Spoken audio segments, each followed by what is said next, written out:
నమస్తే Rajahmundry 90 days of cloud kitchen challenge లో భాగంగా ఈరోజు డే 29.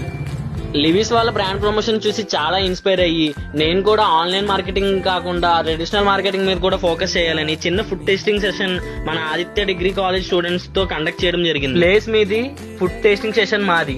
నెక్స్ట్ ఏ కాలేజ్ కి ఏ ప్లేస్ కి రమ్మంటారో కామెంట్ సెక్షన్ లో కామెంట్ చేయండి. క్రిస్పీ కానీ ఇంకా సాస్ అండ్ ఈ ఐటమ్స్ తో తింటే ఇంకా బాగుంది. టేస్ట్ ఎలా ఉంది? బాగుంది, స్పైసీగా ఉంది, బాగుంది, ఎక్సలెంట్. టేస్ట్ ఎలా ఉంది? చాలా బాగుంది బ్రో. ఇది కేఎఫ్సీ మీద ఇంట్రెస్టింగ్ గా ఉంది కొంచెం. Thank you bro. Bro super ఉంది బ్రో, టేస్ట్ మాత్రం అదృష్టం. బ్రో మిల్క్ షేక్ ఉంది బ్రో, నిజంగా నేను ఇలాంటిది ఎప్పుడూ తాగలేదు, చాలా బాగుంది. Nice, all the best for you. Taste చాలా బాగుంది, ఏమనిపించింది? స్పైసీగా ఉందా?